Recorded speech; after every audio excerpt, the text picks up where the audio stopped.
नाशिक जिल्ह्यातील नांदगाव शहरातून ऐतिहासिक भक्तिमय बातमी समोर येत आहे। तुम्ही पाहत आहात गाव ते राज्य मराठी न्यूज चॅनल।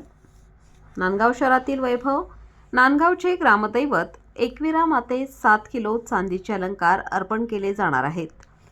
नांदगाव तालुक्याचे कार्यसम्राट आमदार सुहासअण्णा कांदे, समाजसेविका अंजुमताई कांदे यांच्याकडून एकविरा मातेस तब्बल 7 किलो चांदीचे अलंकार अर्पण करण्यात येणार आहेत। चैत्र पौर्णिमेच्या पावन पर्वावर सुरू असलेल्या यात्रा उत्सव पार्श्वभूमीवर हा सोहळा अत्यंत उत्साहात आणि भक्तिभावाने पार पडणार आहे। नांदगाव शहरातील नवसाला पावणारी एकविरा मातेची आख्यायिका आहे। देवस्थानचा इतिहास खूप जुना आहे, परंतु आता कार्यसम्राट आमदार सुहासअण्णा कांदे, समाजसेविका अंजुमताई कांदे यांच्या पुढाकाराने मंदिरासाठी मोठ्या प्रमाणात निधी उपलब्ध करून देण्यात आला असून दीपमाळ, सभामंडप आणि इतर विकास कामांना गती मिळाली आहे। नांदगाव तालुक्याच्या इतिहासात प्रथमच अशा प्रकारे ग्रामदैवतकरिता मोठ्या प्रमाणात वैयक्तिक आणि सार्वजनिक योगदानाचा पहिला मान कार्यसम्राट आमदार सुहासअण्णा कांदे, समाजसेविका अंजुमताई कांदे यांना मिळाला आहे।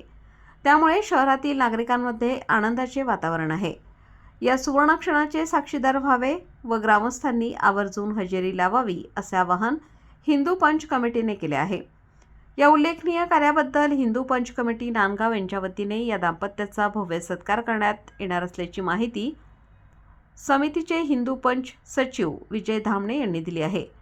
भाविकांची श्रद्धा आहे, आतापर्यंत संपूर्ण मनोकामना एकविरा माता पूर्ण करते, त्यामुळे नवस फेडतेवेळी भाविक सोने, चांदी व रोख रक्कम देखील एकविरा देवीला दान करतात।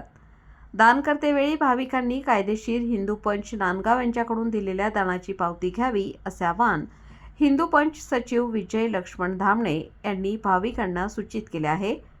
Mobile number 94 035 32 669। संपादक विजय धामणे, नांदगाव।